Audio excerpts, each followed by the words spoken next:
News reports about alleged leaked documents from the Pentagon about the supposed Ukrainian offensive to take place this spring against Russian troops happened in the context of revelations by the Kiev regime itself of their plans for Crimea, which appeared to constitute plans for genocide. For more on that, we go to Moscow and speak with Mark Sleboda, analyst and lecturer at Moscow State University. We spoke with him via Skype on Monday. Mark, welcome. It's a pleasure to have you with us. Let's talk about this. So last week we talked about the goal of the Kiev regime's much ballyhooed spring offensive to the south that is really being pushed by the U.S. And we're told that they want to push through heavily fortified Russian defensive lines in Zaporozhye, drive a wedge through Russian forces in the east and south, cut off the land bridge connecting the Donbass to Crimea, and then be in a position to launch long-range artillery and drone strikes into Crimea in advance of an eventual invasion of the peninsula. This is what it's all built up to be.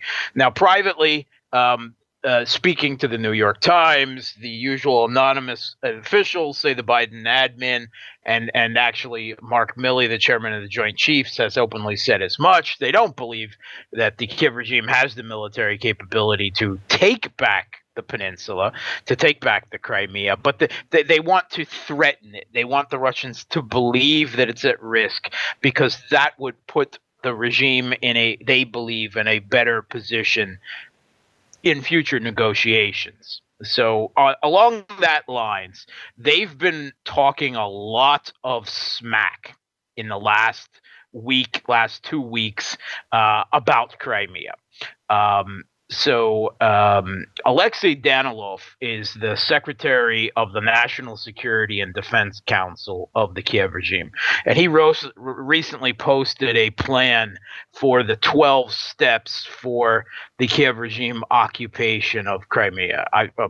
He actually called it the de-occupation of Crimea. But it's a fantasy 12-step program for the de-Russification of what is a vast majority pro-Russian and even majority ethnic Russian Crimea, right? And it includes such things as renaming the Crimean city of Sevastopol, the base of the Russian Black Sea Fleet for hundreds of years, to Object Number 6. Okay. Building a monument on what he says will eventually be the sunken Russian Navy in Sevastopol, to build a monument to the fake story and popular meme about the Kiev regime naval infantry on Snake Island in the beginning of the conflict, of the intervention, replying to a Russian warship's order to surrender with a supposed FU Russian warship and then dying to a man.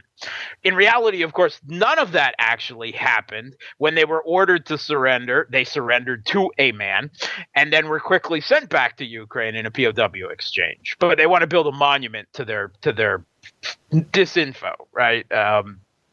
Bizarre. So he made clear the entire population of Crimea would be lustrated, right? Filtrated.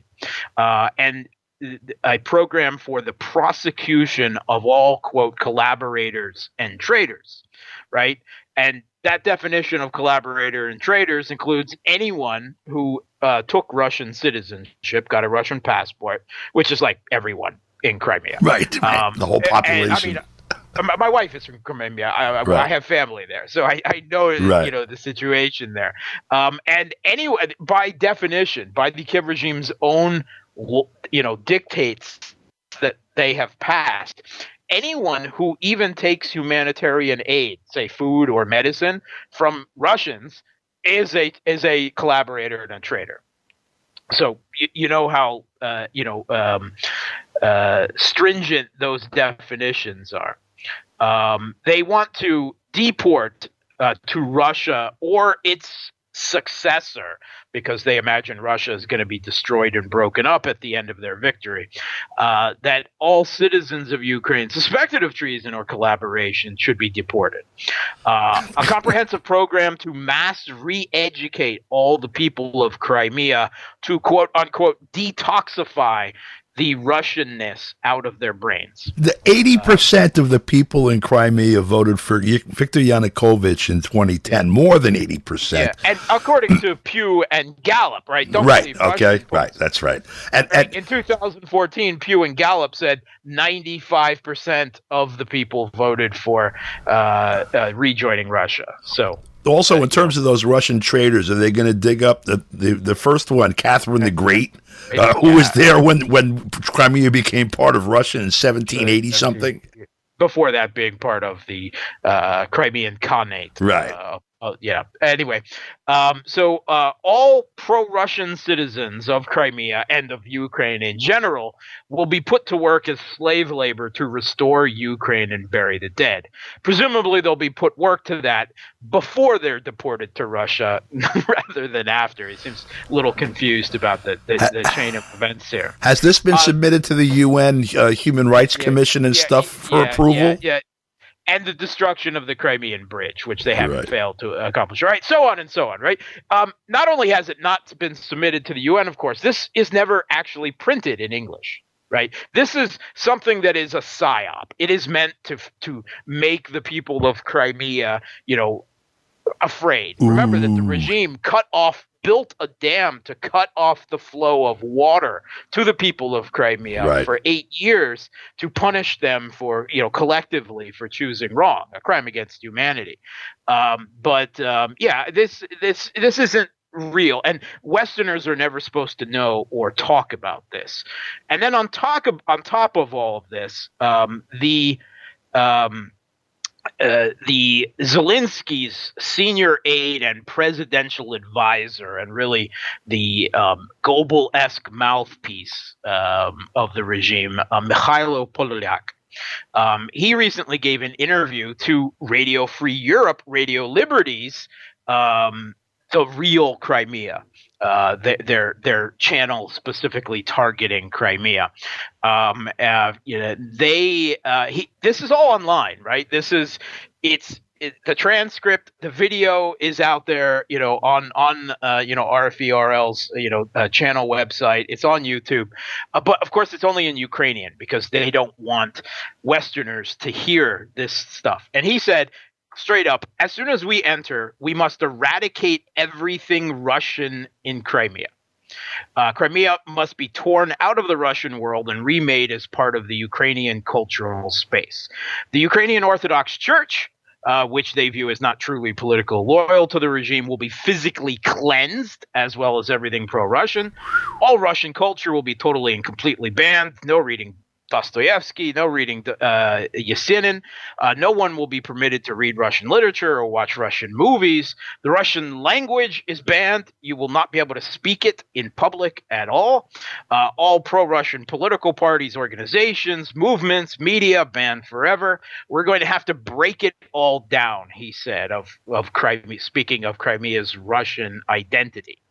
Anyone who doesn't comply with these directives should leave, i.e. they'll be forcibly deported from the country. And the whole population will face mass filtration, lustration, and re-education. Anyone who took Russian citizenship will face legal punishments. And in a separate interview, he gave an idea of what those legal punishments said to Ukrainian TV, again available online. He said, a unique chance to be able to resolve everything completely and quickly during the first 3 to 6 months of the war was lost. Then we could have just physically cleansed most of the pro-Russians from the country. Today, it's a little more difficult, but a little does not mean impossible. And today, we are legally motivated to follow this, to harshly follow this path. This is his presidential advisor, right? A mouthpiece for the regime. And this is straight up, let's be clear, this is genocide talk, right? This is mass ethnic cleansing. This is the definition of genocide. This right? is Nuremberg stuff. This is Robert Jackson, speaking, from the bench about this stuff. Making perfectly clear that this is what the people of East Ukraine, of Crimea, of the Donbass face.